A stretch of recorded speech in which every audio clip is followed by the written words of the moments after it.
بڑے واقعے کا جو ٹوٹل فائدہ مل رہا ہے وہ عمران خان کو مل رہا ہے، کسی کو بھی نہیں ملا۔ ارشد شریف کی جو موت کا فائدہ ہے وہ کسی کو نہیں مل رہا ہے، اس کا صرف اور صرف پی ٹی آئی کو مل رہا ہے۔ اگر ان کا بیانیہ مانا جائے پی ٹی آئی کا تو اسٹیبلشمنٹ اس کو قتل کرایا ہے، تو خود اسٹیبلشمنٹ سے لینے کے لیے کیوں چلے گئے، بار بار ان سے ملاقات کیوں کریں؟ یہ اشارہ تھا ابرار قریشی جو اکثر عمران خان کو سپورٹ کرتا ہے۔ تو ناظرین یہ بات تو حقیقت ہے، واضح ہے کہ جو سکرین میں دکھایا جاتا ہے حقیقت اس کے بالکل برعکس ہوتی ہے۔ بسم اللہ الرحمن الرحیم۔ السلام علیکم ناظرین، جیسا کہ آپ لوگوں کو معلوم ہے کہ کل سینئر اینکر پرسن ارشد شریف کے اوپر کینیا میں حملہ ہوا، ٹارگٹ کیا گیا، اس کو قتل کر دیا گیا۔ یہ بات تو کنفرم ہو گئی ہے کہ اس کو قتل کیا گیا ہے، کوئی اس کے ساتھ حادثہ پیش نہیں ہوا ہے۔ سب سے پہلے رب پروردگار سے دعا ہے کہ اللہ تعالیٰ اس کے غلطیاں، کوتاہیاں، گناہ معاف کرے اور اس کو جنت الفردوس میں اعلیٰ مقام عطا فرمائے۔ ناظرین، ہر آدمی یہ جاننا چاہتا ہے کہ اس کو قتل کس نے کیا اور کیوں کیا، اور تقریباً پاکستان کا کل پورا دن میڈیا ہو گیا، سوشل میڈیا ہو گیا، اور یوٹیوبروں نے اس کے اوپر دو تین ویڈیو بنا چکے ہیں، اور میں اس کے اوپر لیٹ ویڈیو اس لیے بنا رہا ہوں کہ یقیناً اگر آپ یہ ویڈیو اینڈ تک دیکھیں گے تو ضرور آپ یہ کہیں گے کہ ملک صاحب آپ دیر آئے اور درست آئے۔ ناظرین، یہ پوری سٹوری آپ لوگوں کے سامنے رکھنے سے پہلے میری گزارش ہے کہ اگر آپ لوگوں نے ابھی تک چینل سبسکرائب نہیں کیا ہے تو اسے پلیز سبسکرائب بھی کر دینا اور بیل آئیکن کو لازمی پریس کرنا۔ ناظرین، میں آپ لوگوں کے سامنے دلیل اور کچھ ثبوتوں کے ساتھ، ویڈیو ثبوتوں کے ساتھ حقیقت آپ لوگوں کے سامنے رکھوں گا کہ آخر ارشد شریف کو قتل کس نے کروایا اور کیوں کروایا، اور انشاءاللہ یہ ثابت ہو جائے گا کہ جو اس کے قریبی صحافی دوست ہیں نا، جو زیادہ رو رہے ہیں اور وہ جو ایک سٹوری بنا کے ایک ادارے کی طرح میں اس کو جوڑنے کی کوشش کر رہے ہیں، تو میں بڑے یقین اور وثوق سے کہتا ہوں کہ ان کو اگر آپ کہیں نا کہ قرآن کے اوپر ہاتھ رکھ کے کہو کہ آپ لوگوں کو معلوم نہیں ہے کہ ارشد شریف کو قتل کس نے کرایا، وہ ہاتھ رکھ کے نہیں بولیں گے۔ اور ان کو یہ بھی کہو نا کہ قرآن کے اوپر ہاتھ رکھ کر بتاؤ کہ آپ جس کی طرف اشارہ کر رہے ہیں، عوام کو گمراہ کر رہے ہیں، کیا وہ حقیقت ہے؟ نہیں کہیں گے۔ میں آپ لوگوں کو حقیقت بتاتا ہوں کہ ارشد شریف کا قاتل کون ہے اور کیوں قتل کرایا ہے۔ سنو آپ کہ سب سے پہلے بات یہ دیکھنی ہے کہ ارشد شریف کام کیا کرتا تھے۔ ایک مخصوص قسم کا میڈیا چینل اور سوشل میڈیا کا ایک مخصوص قسم کے گروہ ہے، وہ کیا سٹوری بنا رہا ہے کہ ارشد شریف بہت سا بڑے آدمیوں کی کرپشن بے نقاب کرنے والے تھے، ان کے خلاف سٹوری لے کے آ رہے تھے، اور اس کی جان کو خطرہ تھا پاکستان میں، اس لیے اس کو پاکستان چھوڑنا پڑا، پھر باہر جا کے بھی انہی لوگوں نے اس کو قتل کیا ہے۔ اور وہ اتنے بڑے آدمی تھے، یعنی کہ نواز شریف اور زرداری سے بھی بڑے تھے۔ سیدھا سمپل الفاظ میں آپ لوگوں کو سمجھاؤں تو اسٹیبلشمنٹ یا پاکستان کی ایجنسیاں، وہ ایک مخصوص قسم کا طبقہ یہ خبر بنا رہا ہے کہ جو ارشد شریف ہے وہ پاکستان کی اسٹیبلشمنٹ اور ایجنسیوں کی اتنی بڑی کرپشن کی سٹوری لے کے آ رہا تھا کہ ان لوگوں نے اس کو قتل کرا دیا۔ اور ارشد شریف کا جو کام تھا وہ یہی تھا کہ سٹوری بریک کرنا۔ 2014 سے وہ سٹوریاں بریک کر رہا تھا کرپشن کی۔ اب ناظرین تھوڑا غور سے سننا کہ ارشد شریف نے جتنی بھی سٹوریاں بریک کی ہیں کرپشن کی، میں یہ نہیں کہتا ہوں کہ وہ جھوٹ ہے یا سچ ہے۔ 2014 سے وہ لگا ہوا ہے شریف خاندان کے پیچھے اور زرداری کے پیچھے۔ کیا اس سے کچھ حاصل ہوا ہے؟ کیا کوئی لوگ پکڑے گئے ہیں یا کچھ پیسہ وصول ہوا ہے؟ نہیں ہوا ہے۔ یا دوسرا یہ جو بیانیہ بنا رہے ہیں کہ اسٹیبلشمنٹ یا پاکستان کی ایجنسیوں کی جو سٹوری ہے وہ ارشد شریف بریک کر رہا تھا، تو کیا اس سٹوری سے پہلے پاکستان کی اسٹیبلشمنٹ کی کسی بھی آدمی کی پہلے کرپشن ثابت نہیں ہوئی، یا اس کے اوپر سٹوریاں نہیں بریک کی گئی، یا ان کا نام کوئی سکینڈل نہیں آیا؟ کیا آج ہر عام و خاص کے منہ میں نہیں ہے کہ پاکستان کے جتنے جرنیل ہیں وہ اپنے بچوں کو باہر رکھتے ہیں، پیسہ لوٹ کے لے کے جاتے ہیں، وہاں جزیرے بناتے ہیں، بڑی بڑی خبریں یعنی بریک ہوئی ہیں۔ اگر ایک اور بریک ہو جاتی تو کیا طوفان آ جانا تھا؟ کیا آسمان نیچے آ جانا تھا؟ کچھ بھی نہیں ہونا تھا۔ نہ جیسا کہ شریف خاندان کا کچھ ہوا، زرداری کا کچھ ہوا، اور نہ پہلے جرنیلوں کا کچھ ہوا۔ اگر ایک ارشد شریف اور سٹوری بریک کر دیتا تو بھی کچھ فرق نہیں پڑنے والا تھا، لیکن پھر اس کو قتل کیوں کیا گیا؟ ایک تو جو ارشد شریف کا جو قتل ہے، ہر اس شخص کے لیے جو پاکستان کے کسی بھی ادارے کا ہیڈ ہے، چاہے وہ وزیر اعظم رہ چکا ہے، چاہے صدر ہے، یا کوئی آرمی چیف ہے، کوئی جج ہے، کچھ بھی ہے، ان کے لیے ارشد شریف کی جو قتل ہے نا، ان کے لیے ایک بہت بڑا سبق ہے۔ ان کو سیکھنا چاہیے ارشد شریف کی موت سے کہ موت کے ڈر سے کوئی نہیں بھاگ سکتا ہے۔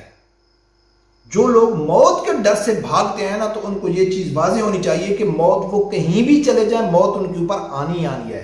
لہٰذا آپ کام ایسے کرو کہ آپ کو موت سے ڈر نہ لگے۔ مرنا تو ہے ہی ہے، صرف موت سے ڈر نہ لگے۔ ایسے کارنامے سر انجام دے کے جاؤ کہ آپ موت کو ہنسی ہنسی گلے لگا لو اور آپ شہید ہو جاؤ، اور فخر سے شہید ہو جاؤ کہ ہم نے جو کام کیا ہے، اگر کوئی اس کے بدلے ہم کو قتل بھی کر دے تو ہم کو کوئی ڈر نہیں ہے، ہم شہید ہیں۔ تو آپ کو بھاگنا نہیں چاہیے موت سے، آپ بھاگ کے نہیں جا سکتے۔ تو جو بات میں ناظرین کر رہا تھا کہ ارشد شریف اگر ایک سٹوری اور بھی بریک کر دیتے تو کوئی طوفان نہیں آنا تھا، تو پھر ارشد شریف کو قتل کیوں کیا گیا؟ اب دیکھنا یہ ہے کہ ہر آدمی جاننا تو چاہتا ہے کہ ارشد شریف کو قتل کس نے کیا ہے۔ اگر معلوم پڑ جائے کہ فلاں لوگوں نے اس کو قتل کیا ہے تو ان کا کیا ہوگا؟ کچھ ہوگا؟ نہیں ہوگا۔ لیاقت علی خان سے لے کے بینظیر تک بڑے بڑے لیڈر چلے گئے، کسی کے قاتل پکڑے گئے؟ نہیں پکڑے گئے۔ کچھ ہوا؟ کچھ بھی نہیں ہوا۔ ارشد شریف کا بھی کچھ نہیں ہوگا۔ تو پھر یہ اتنا شور شرابہ کرنے کی کیا ضرورت ہے؟ ہاں، عوام کو معلوم پڑ جاتا ہے کہ اس کے قاتل کون ہے۔ ہاں، اس کو انصاف ملے یا نہ ملے، ان مجرموں کو سزا ملے یا نہ ملے، عام پبلک سمجھ جاتی ہے کہ اس کا قاتل کون ہے۔ اور جو عوام ہے وہ کافی سمجھدار ہے، وہ دیکھتے ہیں کہ جب یہ بڑی بڑی جی آئی ٹی بنتی ہیں، بڑی بڑی تحقیقات ہوتی ہے، 2-3 مہینے لگ جاتے ہیں، سالوں لگ جاتے ہیں، کوئی رپورٹ سامنے نہیں آتی، وہ خبر دب جاتی ہے، تو یہ سمجھتے ہیں کہ عوام پاگل ہے، عوام کو معلوم نہیں ہے۔ عوام کو کیسے معلوم پڑتا ہے کہ یار اس کے قاتل سامنے نہیں آئے، کوئی مجرم ثابت نہیں ہوا، کسی کو سزا نہیں ہوئی، لیکن اس شخص کے قتل سے فائدہ کس نے اٹھایا ہے؟ اس شخص کے قتل سے فائدہ کن لوگوں کو پہنچا ہے؟ جن لوگوں کو سب سے زیادہ فائدہ پہنچتا ہے وہی لوگ اس کے مجرم ہوتے ہیں۔ اب ارشد شریف کے قتل سے فائدہ کس کو پہنچ رہا ہے؟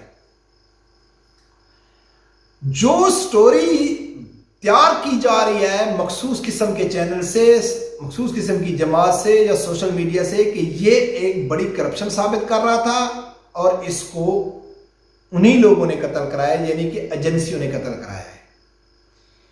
یہ بیانیہ کس کا مضبوط ہو رہا ہے؟ ہو بہو کہ ارشد شریف ایک سچا ایماندار حق کی آواز تھی، محب وطن پاکستانی تھا، دلیر صحافی تھا، شہید ہو گیا، ملک کے لیے اپنی جان قربان کر دی۔ یہ پورا ایک کمپین چلائی جا رہی ہے۔ اور دوسری طرف کون ہے؟ پاکستان کی ایجنسیاں ہیں جو کرپٹ لوگوں کا ساتھ دیتی ہیں، جو غدار ہیں، جو امریکہ کے اشارے پہ ناچنے والی ہیں، انہی لوگوں نے ارشد شریف کو قتل کرایا ہے۔ اور یہ بیانیہ آلریڈی 4-5 مہینے سے پاکستان میں ڈیولپ ہو رہا ہے۔ عوام کے اندر شدید قسم کا غصہ بھرا جا رہا ہے، ان کو پمپ کیا جا رہا ہے کہ پاکستان کی جو اصل دشمن لوگ ہیں نا، وہ پاکستان کی اسٹیبلشمنٹ ہے، پاکستان کے ادارے ہیں، پاکستان کی ایجنسیاں ہیں، جو چوروں کے ساتھ ملی ہوئی ہیں، جو ڈاکوں کے ساتھ ملی ہوئی ہیں، خود بھی چور ہیں، امریکہ کی غلام ہیں۔ تو آپ لوگ تیار ہو جاؤ حقیقی آزادی کے لیے، جو اصل پاکستان کے دشمن ہیں ان سے ہم نے جان چھڑانی ہے۔ یہ بیانیہ آلریڈی پاکستان میں موجود ہے، اور اس بیانیے کی وجہ سے عوام میں کافی شدید اور غصہ پایا جاتا ہے، اور اس کے اوپر ارشد شریف کا جو قتل ہے وہ سونے کے اوپر سہاگے کا کام کر رہا ہے۔ اور کون اس ٹائم زیادہ آواز اٹھا رہا ہے؟ دیکھو جی، عمران خان تو سچ کہتا تھا، یہ تو بہت طاقتور لوگ ہیں، یہ تو اپنے خلاف اٹھنے والی آواز کو مار دیتے ہیں۔ اس کا بیان یہ مضبوط ہو رہا ہے نا۔ نمبر 2، وہ ویڈیو میں آپ لوگوں کے سامنے رکھوں گا، یہ تو ابھی میں آپ لوگوں کو دلیل دے رہا ہوں، ویڈیو میں آپ لوگوں کے سامنے رکھوں گا جو کہتا ہے میں ثبوت کے طور پہ۔ دوسرے نمبر پہ، اس ٹائم عمران خان کا جو لانگ مارچ کا جو اعلان ہے وہ بار بار لے کے جا رہا ہے، اور سب لوگوں کو معلوم ہے کہ عمران خان کسی طریقے سے لانگ مارچ سے جان چھڑانا چاہتا ہے۔ کہ میری جان بچ جائے، کیونکہ وہ بار بار اسٹیبلشمنٹ سے ملاقات کر رہا ہے، بار بار اسٹیبلشمنٹ سے مذاکرات کرنے کی کوشش کر رہا ہے، لیکن وہاں اس کو لال جھنڈی مل رہی ہے، اس کو کامیابی نہیں مل رہی ہے۔ کچھ دن پہلے عمران خان نے خود ہی کہا ہے کہ مجھے ایسے لگتا ہے کہ جو ہمارے بیک ڈور رابطے ہیں یا جو ہمارے مذاکرات ہیں ان میں کچھ حاصل ہونے والا نہیں ہے، لہٰذا میں جمعے تک کال دے دوں گا۔ اور عمران خان کال دینا نہیں چاہتا ہے، کیونکہ اس کے اوپر میں کئی ویڈیو بنا چکا ہوں کہ اس کو اچھی طرح معلوم ہے کہ میرے کارکن اتنے انقلابی نہیں ہیں۔ اس نے کہا ہے نا کہ آپ لوگ باہر نکلو، ناچ گانا ہوگا، انجوائے ہوگا۔ تو عمران خان اس سے بھی جان چھڑانا چاہتا ہے۔ جس طرح 126 دن کے دھرنے کو ختم کرنے کے لیے بہت بڑا ایک واقعہ بنایا گیا تھا تاکہ پورے پاکستان کی توجہ اس کی طرف چلی جائے اور خاموشی سے دھرنا ختم ہو جائے، اور وہی ہوا تھا۔ اور اس جو دھرنا ہے، لانگ مارچ ہے، اس کو بھی ختم کرنے کے لیے عمران خان نے کچھ دن پہلے حویلیہ میں بے گناہ عاشقان رسول کے اوپر گولی چلا کے ایک بہت بڑا پاکستان میں فساد برپا کرنے والے تھے، جو TLP کے لوگ ہو گئے، سپہ صحابہ کے لوگ ہو گئے، مفتی منیب رحمان ہو گیا، سب لوگوں نے یہی کہا ہے کہ یہ بہت بڑا فساد پاکستان میں پھیلا کر یہ لوگ اپنے مقاصد حاصل کرنا چاہتے تھے، یا اس دھرنے کے لانگ مارچ کو ختم کرنا چاہتے تھے، یا ان کے اندر گھس کے TLP کے لوگوں کے ساتھ اگر وہ پورا ملک کی احتجاج کرتے تو ان سے اپنے مقاصد حاصل کرتے۔ یہ بھی عمران خان کوشش کر چکا ہے اور وہ کامیاب نہیں ہوا ہے۔ اب یہ تو ہر آدمی سوچ رہا تھا کہ خدا نہ خواستہ کوئی بڑا واقعہ نہ ہو جائے، اور یہ بڑا واقعہ ہو گیا۔ اس بڑے واقعے کا جو ٹوٹل فائدہ مل رہا ہے وہ عمران خان کو مل رہا ہے، کسی کو بھی نہیں ملا۔ ارشد شریف کی جو موت کا فائدہ ہے وہ کسی کو نہیں مل رہا ہے، اس ٹائم صرف اور صرف PTI کو مل رہا ہے۔ اگر وہ بڑے لوگوں کی کرپشن ثابت ہو جاتی تو کچھ بھی نہیں ہونا تھا، بلکہ سب لوگ یہی کہتے کہ یار یہ ارشد شریف ہے، یہ تو ویسے بھی عمران خان کا سپورٹر ہے، یہ کسی اسٹیبلشمنٹ کے آدمی کی یا ایجنسی کے بڑے ہیڈ کی کرپشن لے کے آئے، پتہ نہیں یار سچ ہے یا کوڑا ہے، یہ تو عمران خان کو سپورٹ کرتا ہے اور عمران خان کا بیان ہی اسٹیبلشمنٹ کے خلاف ہے۔ کچھ بھی نہیں ہونا تھا۔ تو ناظرین، مجھے ایسا لگتا ہے، اور یہ بھی مجھے اچھی طرح معلوم ہے کہ عمران فاروق کی قتل کے اوپر سب سے زیادہ رونے والا کون تھا؟ الطاف حسین تھا نا۔ بے نظیر کے قتل کے اوپر سب سے زیادہ رونے والا کون تھا؟ عمران خان کسی قریبی دوست کے جنازے میں، ان کے فوتگی میں گھر میں نہیں گئے اور ارشد کے گھر میں چلے گئے، اور پوری PTI پہنچ گئی۔ کیوں پہنچ گئی؟ یہ پوائنٹ والی خبریں ہیں۔ اب میں آپ لوگوں کے سامنے رکھتا ہوں ویڈیو ثبوت۔ وہ ویڈیو ثبوت دیکھو پھر آگے۔ یہ سارے لوگ کنٹرولڈ ہیں، اس کے ہاتھوں کنٹرول ہوئے ہیں، یہ ہے سب جانتے ہیں۔ تو دیکھنا یہ ہوگا کہ یہ جو قرب میں فیملی مبتلا ہے، جو جس اذیت کا یہ شکار ہیں، یہ اذیت کب ختم ہوگی، ایک ماں کو انصاف کب ملے گا، اور ارشد شریف کا متبادل کون ہوگا۔ پاکستان کے اندر عمران خان صاحب اگر آپ کو انقلاب لانا چاہتے ہیں تو خدا را انقلاب ہی لائیے، یا کچھ کیجئے، بجائے اس کے کہ راتوں رات جا کے میٹنگیں کرنے کے بجائے ایسے لوگوں کو مروائیں نہیں۔ ناظرین، یہ ابرار قریشی ہے، اس کا اپنا YouTube چینل ہے، اور یہ تقریباً بہت اچھی ویڈیو بناتا ہے اور عمران خان کو سپورٹ کرتا ہے۔ یہ اس کے بارے میں کیا کہہ رہا ہے کہ عمران خان صاحب، اگر آپ نے انقلاب لانا ہے تو انقلاب لاؤ، 5 خفیہ ملاقاتیں کر کے ایسے لوگوں کو مت مرواؤ۔ اب سوال یہ بنتا ہے کہ اگر ارشد شریف حقیقی معنوں میں ایک سچا حق کی آواز تھی، وہ کسی سے نہیں ڈرتا تھا، وہ اسٹیبلشمنٹ کی آنکھوں میں آنکھیں ڈال کے بات کر سکتا، اس کی کرپشن کو بے نقاب کر سکتا تھا، تو پھر عمران خان بار بار اسٹیبلشمنٹ کے پاس رستہ لینے کے لیے کیوں جا رہے تھے؟ کمپرومائز کرنے کے لیے کیوں جا رہے تھے؟ NRO لینے کے لیے کیوں جا رہے تھے؟ بار بار ان کی منتیں کیوں کر رہے تھے کہ خدا را ہمارا ساتھ دو، ہمارے ساتھ بات کرو؟ اسٹیبلشمنٹ میں بجوا صاحب نے کہا کہ بھائی ہمارا سیاست سے کوئی تعلق نہیں ہے۔ ایک طرف ایک صحافی کو اسٹیبلشمنٹ کے سامنے کھڑا کر دیا۔ اگر ہم اس کو دوسرے اینگل میں دیکھیں، سامنے اسٹیبلشمنٹ کے سامنے کھڑا کر دیا۔